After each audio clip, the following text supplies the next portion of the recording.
Welcome back to the classes. तो ये है सी टेट के प्रीवियस ईयर क्वेश्चंस का पार्ट 2। तो यहाँ पर हम डिस्कस कर रहे थे pedagogy of science, chemistry, bio and physics के क्वेश्चन।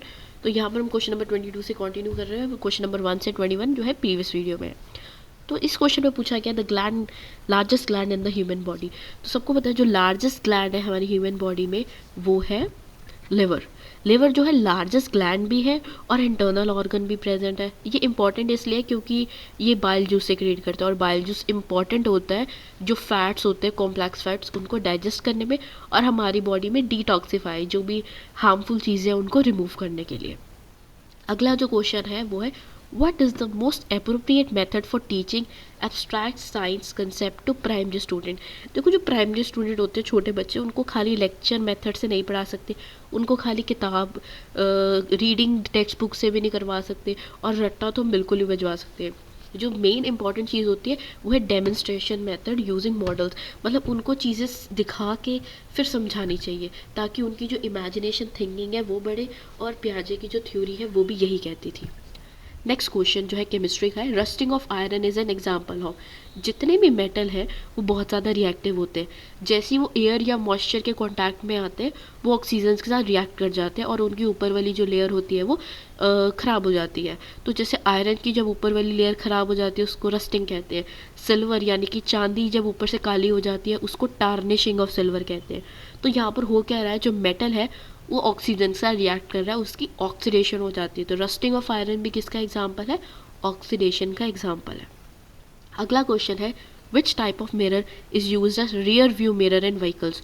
जो व्हीकल्स होते हैं जैसे कि कार, स्कूटर, बाइक, इसके अंदर जो मिरर यूज़ होता है वो है कन्वेक्स मिरर। कन्वेक्स मिरर का क्या काम है, जो ज़्यादा से ज़्यादा चीज़ें जो है वो छोटे से व्यू में आपको प्रोवाइड कर देता है। बहुत छोटी छोटी इमेजेस होते हैं तो जो ड्राइवर होता है उसको एक अंदाज़ा हो जाता है कि पीछे उसके कितने व्हीकल्स आ रहे हैं और कितने डिस्टेंस पे है। अगला क्वेश्चन है the deficiency of iodine in the diet can lead to what disease. अच्छा, जो स्कर्वी होता है वो होता है विटामिन सी, अनीमिया होता है ब्लड की कमी या हो गया हीमोग्लोबिन की कमी। जो गोइटर होता है वो होता है थायराइड हार्मोन की कमी से। मेनली क्या होता है, जब बॉडी में आयोडीन प्रॉपर नहीं मिल पाता तो वो जो थायराइड हार्मोन्स है वो नहीं बन पाते। थायराइड हार्मोन नहीं बन पाते तो थायराइड ग्लैंड में डेफिशिएंसी हो जाती है और उस डेफिशिएंसी के कारण वो बड़ा होने लग जाता है और जब वो बड़ा हो जाता है फूल के, उसको बोलते हैं हम goitre. Now question number 27. The substance used for extinguishing electrical fire. देखो ये जो फायर एक्सटिंग्विशर होता है आग बुझाने के लिए, वो अलग अलग मटेरियल से बने होते हैं। कुछ वाटर बेस्ड होते हैं, कुछ फोम बेस्ड होते हैं, कुछ कार्बन डाइऑक्साइड बेस्ड होते हैं। डिपेंडिंग ऑन कि किस एरिया क्या है और वहाँ पर किस पोटेंशियल रीजन के कारण आग लग सकती है, तो उस हिसाब से जो है फायर एक्सटिंग्विशर यूज़ होते हैं। तो इलेक्ट्रिकल फायर्स के लिए जो फायर एक्सटिंग्विशर यूज़ होते हैं वो है कार्बन डाइऑक्साइड एक्सटिंग्विशर। अगला 1 कैलोरी अप्रॉक्सीमेटली इक्वल टू। जो 1 कैलोरी होती है अगर आप उसको जूल में कन्वर्ट करो तो वो होती है 4.184। इसका हम राउंड ऑफ कर देते हैं तो ये बन जाती है 4.2 जूल्स। अच्छा, विच ऑर्गेनेली इज इम्पॉर्टेंट या responsible for protein synthesis in cell. तो यहाँ पर जो ऑर्गेनेली है वो है राइबोसोम, क्योंकि आपने लाइजोसोम जो ऑप्शन ए में लिखा है वो है सुसाइडल वैक्स। जब भी सेल के अंदर कोई खराबी हो जाती है तो ये बर्स्ट कर जाते हैं और पूरे सेल को मार देते हैं। तो लाइजोसोम्स का काम अलग है, वैक्यूल्स का काम अलग है, डिपेंडिंग ऑन अलग अलग तरह की वैक्यूल्स होती है। जो राइबोसोम होते हैं ना, they are site for protein synthesis, यानी कि राइबोसोम के ऊपर ही प्रोटीन बनते हैं। तो ribosome is the correct answer. Next, assessment in science should be primarily focus on. अगर हम साइंस पढ़ा रहे हैं तो हम किस चीज़ पे फोकस करें? तो फर्स्ट ऑप्शन है रोट मेमोरी। देखो रट्टा तो हमें बिल्कुल ही नहीं लगवाना, स्पेशली साइंस जैसे सब्जेक्ट पे। सेकेंड है कंसेप्चुअल अंडरस्टैंडिंग एंड प्रोसेस। तो this option is right because science के अंदर अंडरस्टैंडिंग और कंसेप्ट क्लियर होना बहुत ज़्यादा ज़रूरी है। Third speed of answering question. देखो आंसर स्पीड पे देना वो ज़्यादा मैटर नहीं करता, आंसर आपको क्वेश्चन और आंसर समझ आ रहे दैट मैटर्स। तो ऑप्शन सी जो है वो इनकरेक्ट है और ऑप्शन डी जो है नीटनेस इस डायग्राम। देखो डायग्राम समझना इंपॉर्टेंट है, नीटनेस इतनी ज़्यादा इंपॉर्टेंट नहीं है।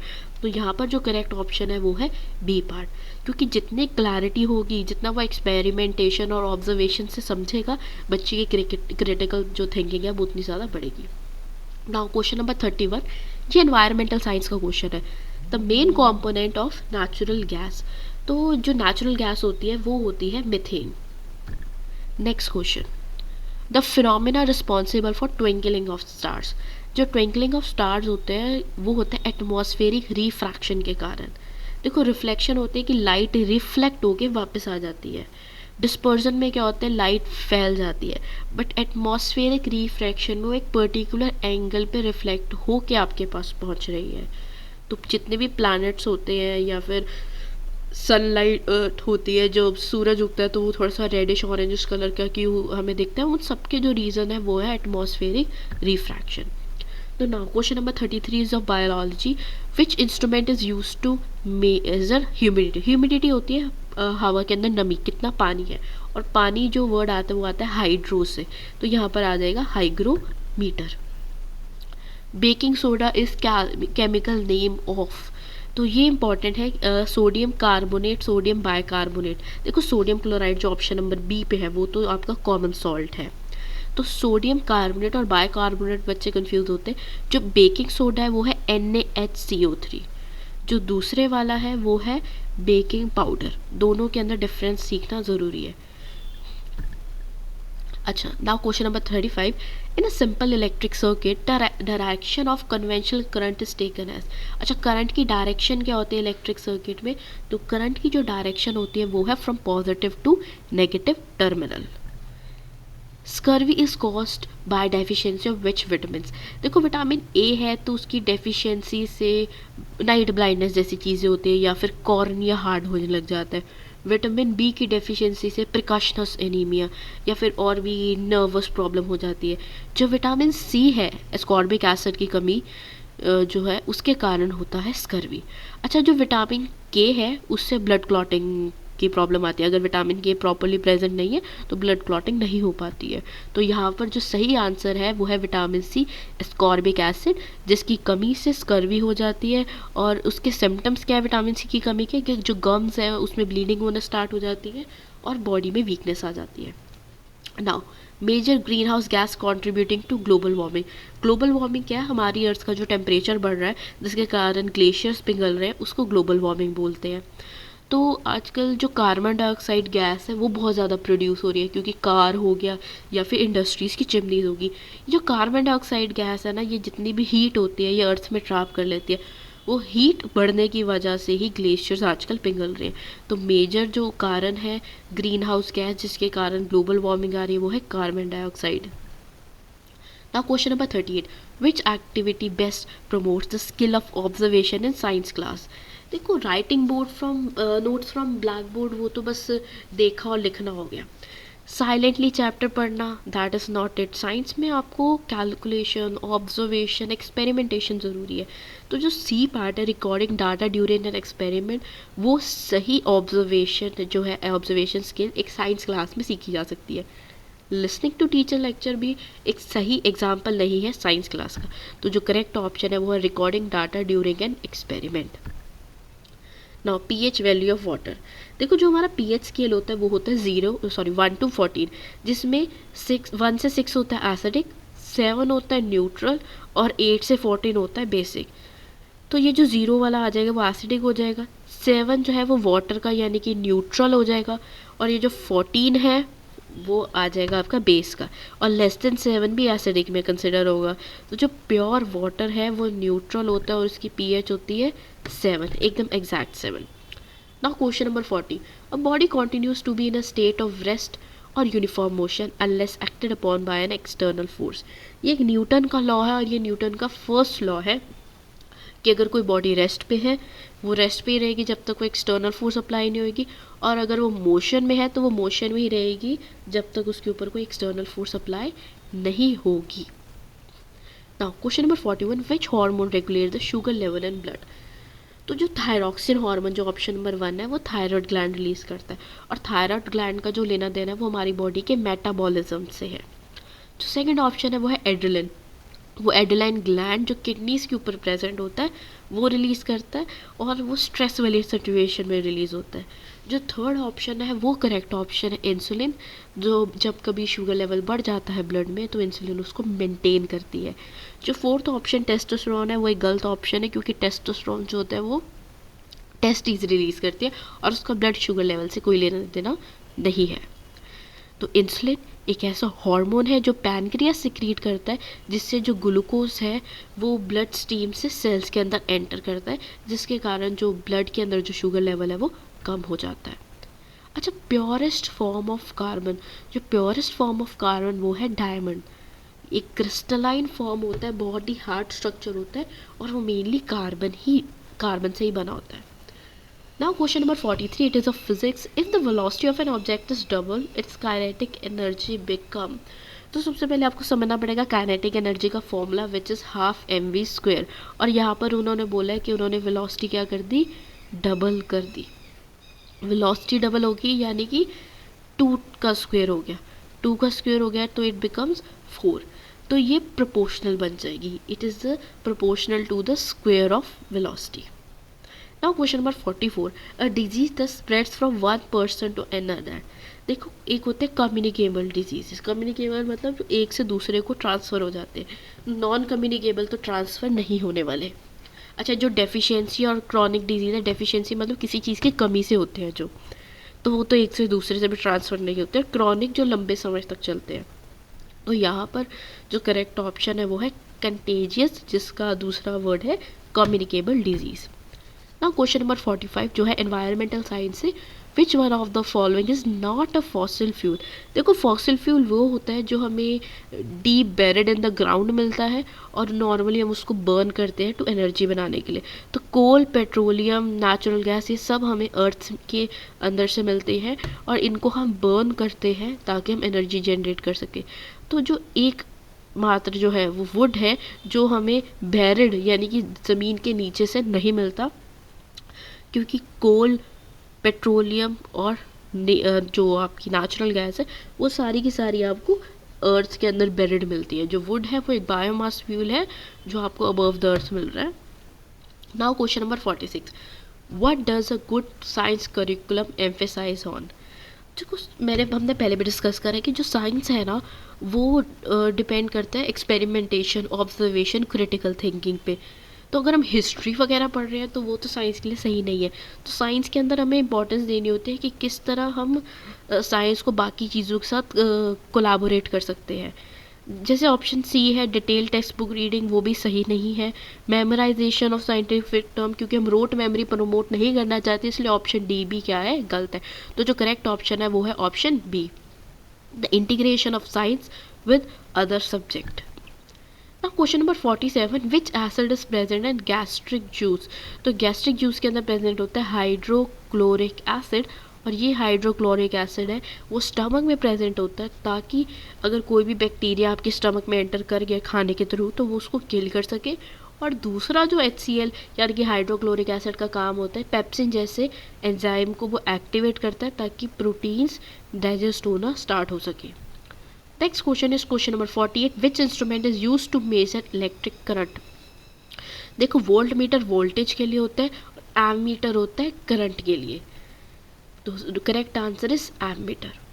Question number 49, the respiratory pigment in human beings. देखो, क्लोरोफिल प्लांट में है तो ह्यूमन बींग्स में तो नहीं है, तो first is the wrong answer. Second है मेलेनिन। मेलानिन पिगमेंट वो होती है जो हमारी स्किन को कलर देती है, तो रेस्पिरेशन में हेल्प नहीं करती है, धूप से बचाती है। जो थर्ड ऑप्शन है haemoglobin, that is the correct answer, क्योंकि जो हीमोग्लोबिन है जो रेड ब्लड सेल में प्रेजेंट है वही है जो ऑक्सीजन और कार्बन डाइऑक्साइड को ट्रांसपोर्ट करती है हमारी बॉडी में। Question number 50, acid rain is caused bye presence of excessive amounts of. तो एसिड रेन जो है वो sulphur dioxide and nitrogen dioxide के कारण होती है। Now, the human ear can normally hear sounds in the frequency of।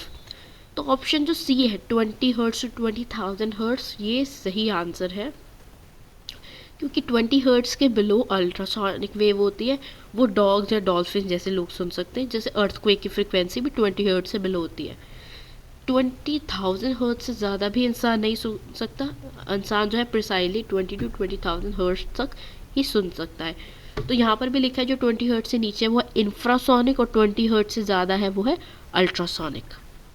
अच्छा, smallest bone in the human body is found in, तो जो स्मॉलेस्ट बोन है हमारी ह्यूमन बॉडी में वो हमारे ईयर में मिलती है, और वो है स्टेप्स। ईयर के अंदर 3 बोन्स हैं, मेलियस, इंकस और स्टेप्स, और ये जो स्टेप्स है ये उन तीनों में से भी जो है वो सबसे स्मॉलेस्ट है।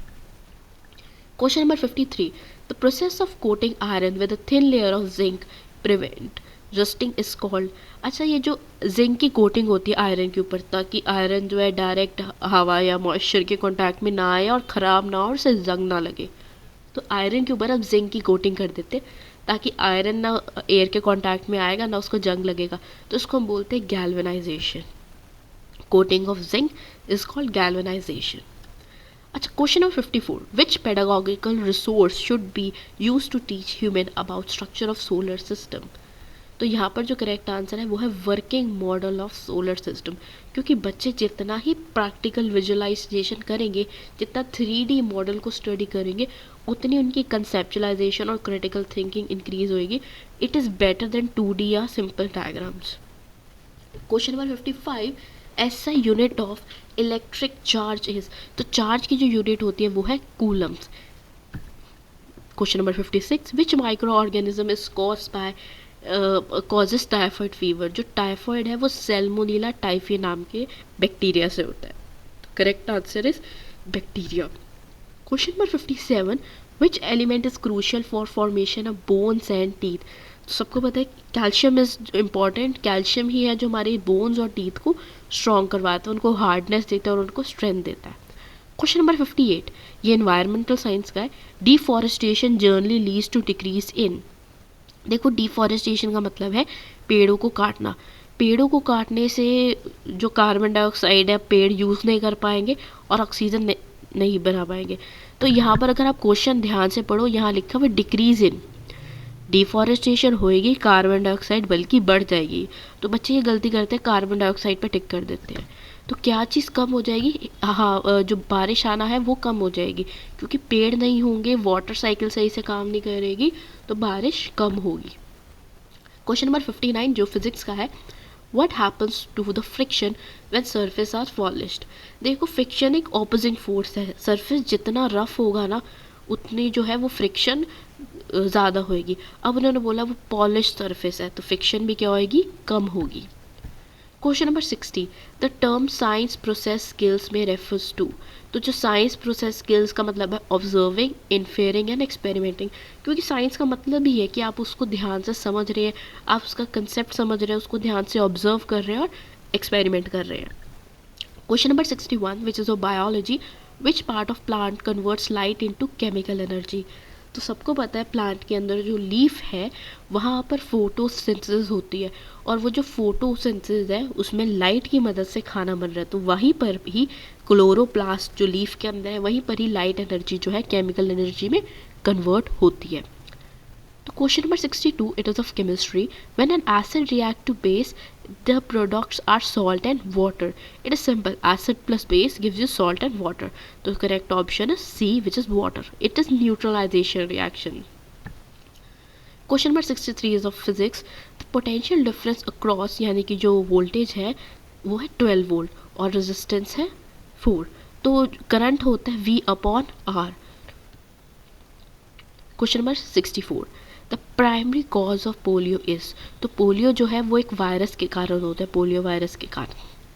Question number 65, which of the following materials are biodegradable. Biodegradable मतलब वो मिट्टी में मिल जाते हैं और सारे न्यूट्रिएंट्स बैक टू सॉइल दे देते हैं।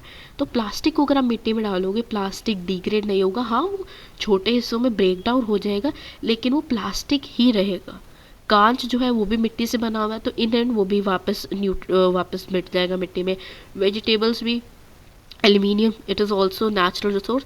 Plastic is not a natural resource, तो बायोडिग्रेडेबल नहीं है और माइक्रो ऑर्गेनिज्म उसको डिकम्पोज नहीं कर पाते। तो माइक्रो ऑर्गेनिज्म डिकम्पोज किसको कर पाएंगे? खाली वेजिटेबल पील्स को कर पाएंगे। Question number 66, scientific method generally starts with. जितने भी साइंटिफिक मेथड है वो स्टार्ट होते हैं ऑब्जर्वेशन और क्वेश्चनिंग से। आपने कोई चीज़ ऑब्जर्व करी, आपका माइंड क्यूरियस हुआ, आपने उसके ऊपर क्वेश्चंस पुट करे, तो मेकिंग अ ऑब्जर्वेशन या आस्किंग अ क्वेश्चन ये एक सही साइंटिफिक मेथड है। Now question number 67, the common name of di hydrogen monoxide is, तो इट इज वाटर। डाई मतलब दो, हाइड्रोजन मतलब H, और मोनोऑक्साइड, मोनो मतलब वन ऑक्सीजन, तो दो हाइड्रोजन और वन ऑक्सीजन, इससे बनता है water which is H2O। Question number 68, an image form by a plane mirror is always, जो प्लेन मिरर है उससे हमेशा वर्चुअल और इरेक्ट इमेज बनती है। Question number 69, the process of removing waste product from body is termed as excretion. Respiration में exchange of gases हो रहा है, डाइजेशन में आप खाना खा रहे हैं और उससे न्यूट्रिएंट्स एब्जॉर्ब हो रहा है बॉडी में, और वो जो बचा हुआ वेस्ट है वो एक्सक्रीशन के थ्रू एक्सक्रीट आउट होता है। तो एक्सक्रीशन ही एक ऐसा प्रोसेस है जिससे जो अननेसेसरी मटेरियल्स है वो एलिमिनेट होते हैं। और यहाँ पर प्राइमरी जो लिखा हुआ है किडनी और लंग्स में, हमने पहले भी डिस्कस करा था, किडनीज जो है ब्लड में से वेस्ट को रिमूव करती है, और वो जो कार्बन डाइऑक्साइड हमारी बॉडी एक्सेल आउट कर रही है वो भी रिमूवल ऑफ वेस्ट में ही काउंट होता है, इसलिए यहाँ पर लंग्स मेंशन किया गया है। Question number 70, it is of environmental science question. CNG जो कि कंप्रेस नेचुरल गैस है उसको क्लीनर फ्यूल क्यों बोला गया है? पहली बात, क्योंकि वो मिथेन से बनी है, और जब मिथेन बर्न होता है तो कार्बन डाइऑक्साइड बहुत ही कम अमाउंट में प्रोड्यूस होती है। अगर हम कंपेयर करें पेट्रोल या डीजल से, उसमें कार्बन डाइऑक्साइड बहुत ही ज़्यादा अमाउंट में प्रोड्यूस होती है। क्वेश्चन नंबर 71 जो कि फिजिक्स का है, one beam of light passes through a prism the colour deviates the least is. अच्छा, जब वाइट लाइट जो है वो प्रिज्म से पास करती है वो 7 कलर्स में डिवाइड हो जाती है, violet, indigo, blue, green, yellow, orange, red. अच्छा, जो सबसे ज़्यादा वेवलेंथ होती है वो होती है रेड की, जिसके कारण वो सबसे कम बेंड करती है, और सबसे ज़्यादा जो बेंड करती है वो है वॉयलेट, क्योंकि उसकी वेवलेंथ सबसे कम है। क्वेश्चन नंबर 72, ट्यूबरक्लोसिस जो TB है वो किस ऑर्गन को अफेक्ट करती है? जो TB है वो लंग्स को इन्फेक्ट करती है। क्वेश्चन नंबर 73 जो केमिस्ट्री का है, विच acid is produced in muscle during anaerobic respiration. तो एनारोबिक रेस्पिरेशन के कारण लैक्टिक एसिड सिक्रीट होता है मसल्स में, जिसके कारण जो क्रैम्प्स वगैरह पड़ते हैं। ये जो फॉर्मिक एसिड है वो एंट स्टिंग से होगा, सिट्रिक एसिड तो नींबू में होता है या लेमन ऑरेंज में, एसिटिक एसिड सिरका होता है, लैक्टिक एसिड जो है वो क्या प्रेजेंट है, जो मसल्स में बनेगा। Question number 74, constructivism in science education advocates for. तो कंस्ट्रक्टिविज्म का मतलब क्या है? कंस्ट्रक्टिविज्म का मतलब है स्टूडेंट जो है अपनी खुद की अंडरस्टैंडिंग्स लेके आए, जब वो खुद स्टडी करेंगे, खुद इंक्वायरी करके आंसर ढूंढेंगे, यहाँ से उनकी अपनी खुद की अंडरस्टैंडिंग जो है वो कंस्ट्रक्ट होती है, इसको कंस्ट्रक्टिविज्म बोलते हैं। ना question number 75, SI unit of power is, power की जो SI यूनिट है वो है वॉट। क्वेश्चन नंबर 76 बायोलॉजी का है, which component is necessary for the blood clot. Blood clot के लिए फाइब्रिनोजन जरूरी है, क्योंकि ये फाइब्रिनोजन ही ये वो प्रोटीन है जो प्लाज्मा में मिलता है। वो छोटे छोटे धागे जो है वो फाइब्रिन धागे बनते हैं, और जो क्लॉट में उजाली जैसा स्ट्रक्चर बना देता है ताकि जो खून बहना है वो रुक जाए। Question number 77, diamond and graphite are, ये एलोट्रॉप होते हैं कार्बन के। वैसे कार्बन के 3 एलोट्रॉप है, डायमंड, ग्रेफाइट और बकमिंस्टर फुलरेंस। तो यहाँ पर जो ऑप्शन में 2 थे डायमंड और ग्रेफाइट, वो कार्बन के एलोट्रॉप हैं। Question number 76, weightlessness in an orbiting satellite is due to. इसका जो करेक्ट आंसर है वो फ्री फॉल कंडीशन। जैसे जो पहला आंसर है जीरो ग्रेविटी जीरो मास, ऐसा नहीं हो सकता कभी भी, हमेशा जो करेक्ट आंसर है वो रहेगा free fall. Question number 79, the primary role of bile juice secreted by liver is. तो हमने पहले भी डिस्कस करा है, लिवर का सबसे इंपॉर्टेंट काम है बाइल जूस सिक्रेट करना, और उसका मतलब है कि जो बड़े बड़े फैट के मॉलिक्यूल्स हैं उसको छोटे फैट के मॉलिक्यूल्स में कन्वर्ट करना। क्वेश्चन नंबर 80 एनवायरमेंटल साइंस का है, the layer of atmosphere closest to the earth surface where weather occur is. तो एटमॉस्फेयर से सबसे बाद वाली जो लेयर आती है वो है troposphere. Question number 81, the inquiry approach in science learning emphasize. ये जो इंक्वायरी अप्रोच है ये किस चीज़ को इम्पोर्टेंस देती है? ये इम्पोर्टेंस देती है कि आप इंक्वायरी करो, क्वेश्चन पूछो और आंसर खुद से ढूंढो। Question number 82, which element is highly reactive and stored in kerosene. देखो एल्यूमिनियम नॉर्मली आप यूटेंसिल यूज़ करते हो एल्यूमिनियम के बर्तन, तो इतना रिएक्टिव नहीं है और उसको केरोसिन में डिप करने की ज़रूरत नहीं है। कॉपर भी आपके आसपास प्रेजेंट होता है, मैग्नीशियम का भी रिबन एग्जिस्ट करता है, लेकिन सोडियम आपने कभी भी ऐसे पड़ा हुआ नहीं देखा होगा, हमेशा उसको कैरोसिन में और डार्क बेस पे हम स्टोर करके रखते हैं, क्योंकि जैसे ही वो एयर या वाटर के कांटेक्ट में आता है उसमें आग लग जाती है। तो sodium is the highly reactive, even moisture और ऑक्सीजन से भी वो रिएक्ट कर जाता है। Question number 83, which is the unit of pressure? तो प्रेशर का जो यूनिट है वो है पास्कल, या फिर आप न्यूटन पर मीटर स्क्वायर भी लिख सकते हो, क्योंकि प्रेशर जो होता है वो होता है force upon area. Question number 84, respiration that takes place in absence of oxygen is called. देखो, अगर प्रेजेंस ऑफ ऑक्सीजन है तो वो एरोबिक रेस्पिरेशन है, एब्सेंस ऑफ ऑक्सीजन है तो वो एरोबिक रेस्पिरेशन है। फोटोसिंथेसिस और डाइजेशन का इस एमसीक्यू से कोई लेना देना ही नहीं है। फोटोसिंथेसिस का मतलब है लाइट की प्रेजेंस में खाना बनाना, और डाइजेशन होता है जो भी आपने खाना वगैरह खाया वो कैसे डाइजेस्ट हो रहा है। तो correct answer is anaerobic respiration. Question number 85, the metal use for making electric wire due two is high conductivity. देखो, वैसे तो सबसे ज़्यादा जो कंडक्टिविटी होती है वो होती है सिल्वर की, पर उसको यूज़ नहीं किया जाता, रीज़न क्योंकि वो बहुत ज़्यादा कॉस्टली है। फिर आता है कॉपर और एल्यूमिनियम। तो copper is the right answer, but copper का यूज़ भी रिसेंट ईयर्स में कम हो रहा है, एल्यूमिनियम का बढ़ रहा है, because copper is also a kind of costly metal nowadays. Question number 86. If a stone is thrown vertically upwards, its potential energy is maximum at. तो potential energy highest होती है height पे और ज़ीरो होती है ग्राउंड पे। तो potential energy जो है mgh, mass into gravity into height, तो पोटेंशियल एनर्जी हाइट पे सबसे ज़्यादा होगी, ग्राउंड पे ज़ीरो होगी। अच्छा, काइनेटिक एनर्जी के लिए उल्टा है, काइनेटिक एनर्जी ग्राउंड पे सबसे ज़्यादा होगी और हाइट पे ज़ीरो हो जाएगी।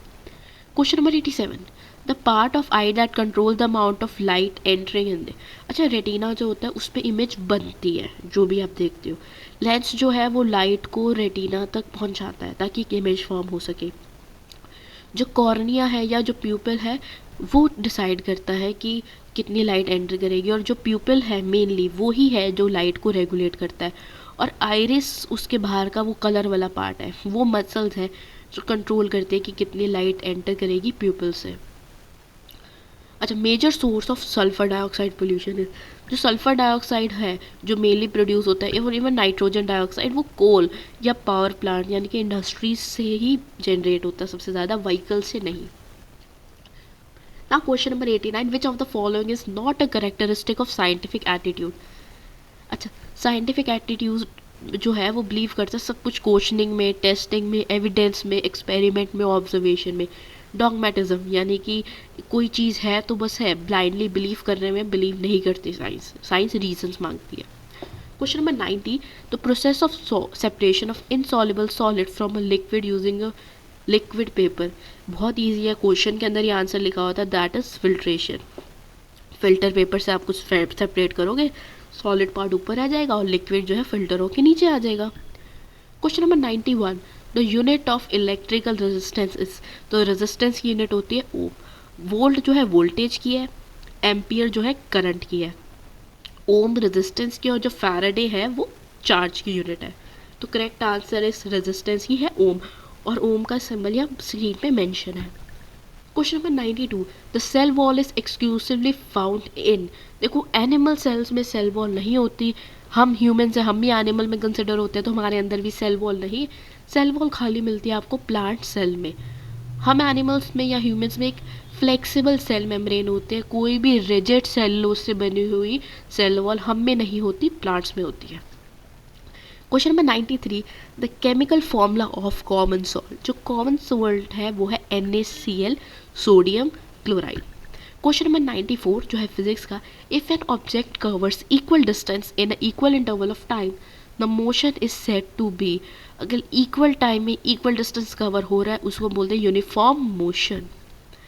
Now question number 95, the smallest unit that genetic information is transferred through, और वो है जीन। क्योंकि बहुत सारे जीन्स एक साथ DNA बनाते हैं, बहुत सारे DNA जब आपस में कॉइल्ड होते हैं क्रोमोसोम, और क्रोमोसोम होता है सेल में, तो सबसे बेसिक यूनिट है वो है जीन।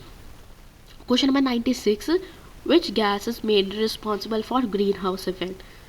तो ग्रीन हाउस इफेक्ट के बारे में हमने पहले भी डिस्कस करा था, वो है carbon dioxide. Question number 97, which strategy encourages collaborative learning in science classroom. तो साइंस क्लासरूम में देखो इंडिविजुअल रिसर्च रिपोर्ट्स ज़्यादा बेटर है, स्मॉल ग्रुप एक्सपेरिमेंट भी ज़रूरी है, कॉम्पिटेटिव क्विज़ ज़रूरी है, सब ज़रूरी है, लेकिन जो सबसे ज़्यादा इंपॉर्टेंट है वो है स्मॉल ग्रुप एक्सपेरिमेंट। जब तक आप साथ मिल के कुछ नया रिसर्च आउट नहीं करोगे तब तक आप साइंस को अंडरस्टैंड नहीं कर सकते।